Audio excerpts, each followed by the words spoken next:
We are Valley Automotive in Winchester, Virginia. Today's episode, we are going to build out 1967 Mustang seats. Please like us, share us, and subscribe to us. We appreciate the assistance as we build out our channel. Enjoy.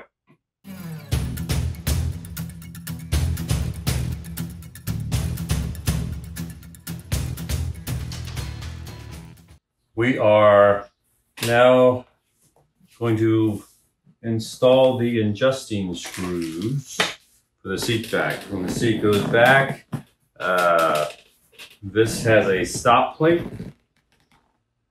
You see that? It's a small kit that comes from Scott Drake. Pick up anywhere, Kentucky Mustang, CJ Pony, NDB, all the other guys, they all have them. Anyhow, kit offers you the bolt that goes in with the adjustment as far as how high it is, and of course screws to put the plate in. And that's what we're going to be working with here in the next few minutes. Simple enough. Find your holes. Get yourself a couple tools may help you helpful.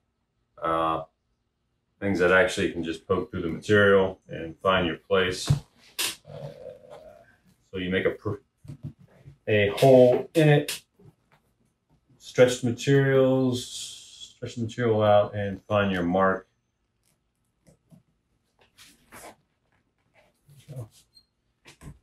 And your mark, there'll be two of them, of course. You need to position it, get a good idea where it is. There you go. You got two pieces here. Okay, it's pretty straightforward.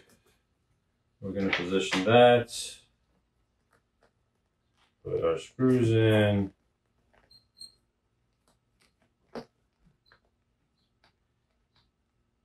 Work through the material a little. Get it in place. All right, we're going to go ahead and finish that up. The top part, pretty straightforward. You got a hole there. If you recall, we checked before we put the upholstery on this back seat that this actually had a screw-in plate still in place. Oftentimes these fell out and you had to weld them back before you went through the effort during your cleanup of the seat back. But all that goes right into there as well. So we're going to go ahead and do that, and we'll come right back and on to the next step. Pretty straightforward. Okay, so we have these installed. Plates in place, screws in. It's going to be washer against the material, and then the adjustment screw or bolt or nuts, I should say. There, I hope you can see that pretty easy. Then get it to where you want it. You can see the adjustment screws there, more upright. If you want to lean back, Julio, just give yourself a little more of the bolt going into the back piece, and it leans back accordingly. So pretty easy, nothing's too complicated there. Again, the biggest part of this is before you start putting any material on these back seats, make sure that these holes in this area is not busted where you need to get it welded, and make sure that this screw actually has something to screw into, that plate back there, that welded in nut from the manufacturer oftentimes doesn't exist. It's fallen off, it's rusted out. In this case, we had pretty good seats to work with. So, okay, pretty much tightened it up once you get the adjustment where you want it, and voila, now you have the fully functional 1967 old school recliner. Put the rails back on. We just cleaned them up. Just knocked them down with a wire brush. As you can see, simple enough. Sandpaper, whatever you want to use. But these are in pretty good shape. So knocked them down, covered them with a few coats actually of, you can get this at Walmart or any cheap store actually, Rust Reformer by Rust-Oleum. It's a great product. Again, just hit it. Doesn't care about runs or anything else. Never going to be seeing this thing, but protect it from the rust. It's always a good move. Can't really put these on wrong. You already have the placement holes here exposed. And they can only go on one way. They can't go on this way. So really, it's just a matter of lining up your holes and positioning the track. Get your bolts. We've cleaned these up. Put a little oil on them to make it easy to slide in position. Pretty straightforward. I'm going to go ahead and put these both on. Once you get this lined up with the one, the other one, pretty much you know where the mark's going to be to make your hole. Put your finger through it to test it, but there you go. So holes in place. I'm going to go ahead and put both sides on, and then we'll come back real quick, and then we'll actually work on putting the springs in place. Now, I'm trying to get this position where you can see what I'm doing here. This one's done, and you can see this. I'll use this as a guide. It's really just based on the old spring and pulley action. First one is the largest of them, and there is holes in here that you will see. Once you get involved, I wish I could show it a little closer here. Hang on. There's a hole down here, and you just want to get that lined up and positioned there. See this? Okay. Up and under or over. All right. So that's going to create some spring action, as you can see that. So when you engage this, open it up, it slides open. But how does it go back? Well, that's where some of these other little things come into play. All right. So we have this that will open up at the same time this will once you engage it. All right, so it does it in sync. And so how does that work? You're going to have, you'll know when you see these, because they pretty much all line up. You can't go wrong with them. These can be a little bit of a affair. You almost want to, can't do it with your fingers. Get yourself a pair of pliers. So hold it in place. There you go. See that? Okay. Now, trying to make it see a little better. All right. So we got two springs in place. And there's the one additional that engages this piece, which up here.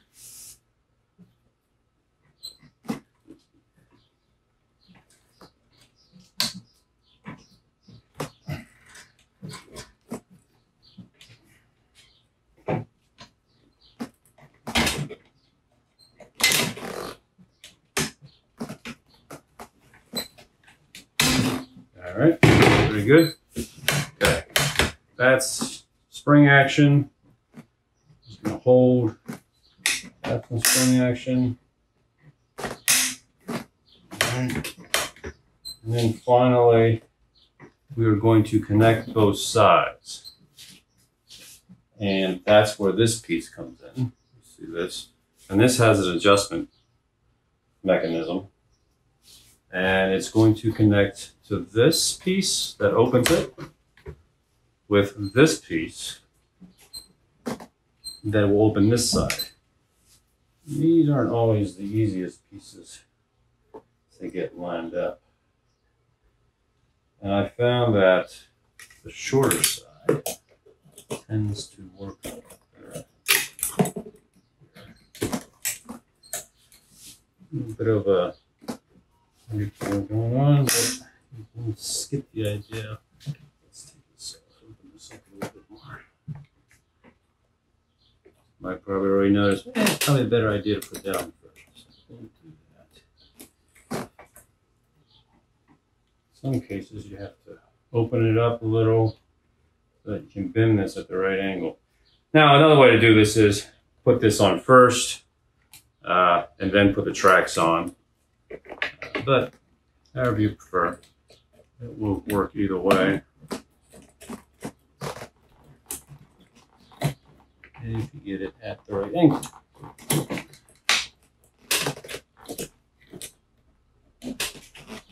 Who wants to fight with me?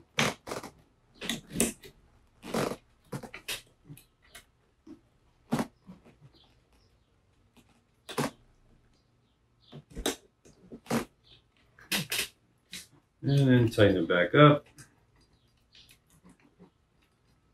All right. Now, how do you know you got it right? Well, that's just part of the adjustment. Old-fashioned adjustment. All right. So when you open these up, you're going to want to make sure that both of these tracks open fully so that they can slide without any. All right, good. Now, as far as you want to line the two up so that these slide into the notches that are within the track. And so now you have it lined up correctly. So when these go in and are installed and you're sitting on and putting a weight on it and you open both of these up, as you can see, both are opening up, so it allows it to slide. You're just going to slide your butt forward and slide it back. We all know how that works. And then you're done. So we have completed just about everything on this seat install. We've got the bottom in place.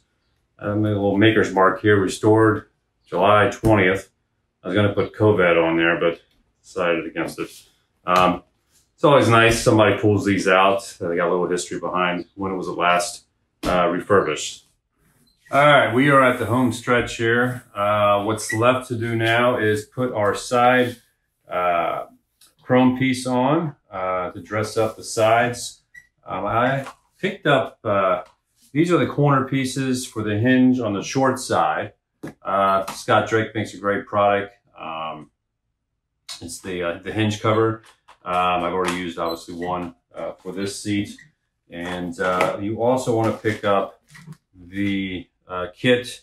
It's the side seat shield kit. So the shield piece I picked up from CJ Pony. They had a sale at the time. And it's a nice repo piece that will slide right there. So we're going to be finding our holes that run along the sides and then looking a little bit at bolting this down. Now there may be some tricks here that I'm going to have to go through how this will lay flat, but I won't know until I start actually installing it. And we're going to do that here in a second. All right, so positioning this such is just, again, find one hole and the rest should line up pretty straightforward. And in doing that, the sides actually have a piece, if you were to push the material, you'll find it's just squared off right there. So can't really make a mistake on that one. Find it, put your mark in place. And when you get your package open for your install, you're going to have 3 bolts, and 2 are going to look the same, and you can see that or not, with 2 washers. 2 will look the same and 1 will look slightly different. That will have actually a flat head.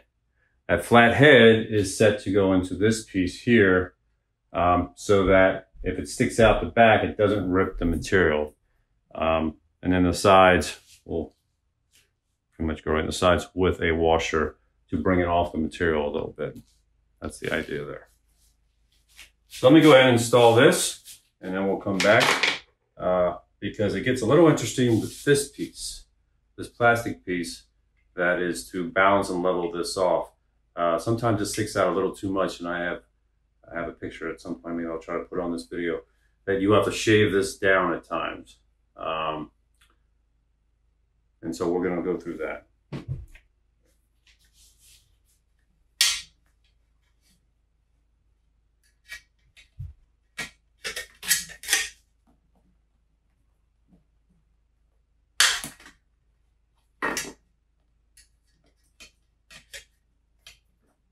Okay, so this piece will go, it helps fill the void between this bar hinge and this lining up correctly. So now I have a hole here, I found my marks, and you can't really put this on incorrectly because if you put it on one way, it doesn't really line up. You'll see it when you do it, but the larger piece of this, the larger piece actually is going towards the actual top of the seat. It's not always easy to find placement, but when you do, you'll know it. Trying to line these up, you see now why I have it on its side. It makes it so much easier if you can let gravity work for you.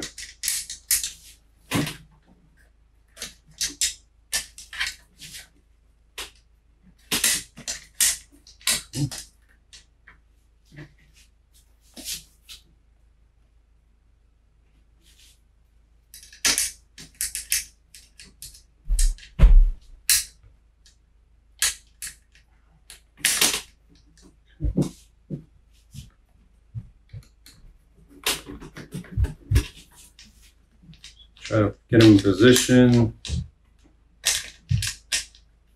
Find that mark to bite into.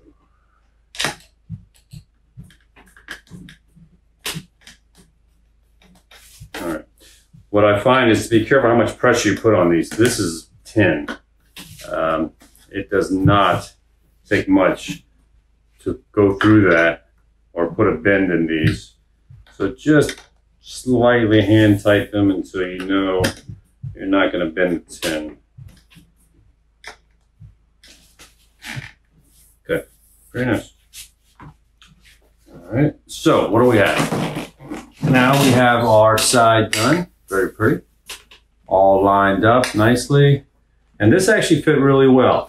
I have had it where this will extend out because this hinge piece has been built over time, or somebody just couldn't get it on here, so they bent the heck out of it. So either bend it back, in which case you have to heat this to bend it in, or if you want to cheat a little bit, taking the piece of plastic that I mentioned and actually shaving it down.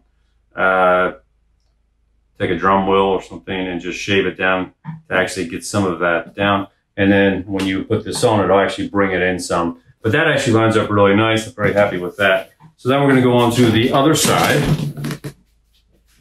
the smaller hinge side. See here. And we're going to use simple 1 bolts. Now these don't come with screws, so make sure you keep your old screws. And the reason why it's important is this screw is very different from any others. This too also has a flat end, so that when this goes through, it doesn't scratch or tear with a sharp end to it. It doesn't scratch or tear your material, and it's shorter than the others. So it literally will just go on here and 1 or 2 turns, if that, just enough to hold this in place. 1 and really the idea is that it doesn't go through. You can put your finger back there. It doesn't have a sharp edge. So when this is in motion, it's not tearing your material. So that bolt, do not lose that bolt. It doesn't come with the kit, and you're going to want to make sure you hang on to that. But you can see how nicely that small little piece of plastic finishes up that side really well. This actually goes underneath. The material comes on top of this, FYI. I've seen it 2 different ways, but this is the proper way. Much cleaner. You see a direct line between the front bottom piece and the back there. All right, so we're done with this except for the remaining piece, which is the back. Now the fun begins. The home stretch, but this is probably one of the most difficult pieces to get on correctly without tearing it up and without destroying this along the way. And we're going to get to that next.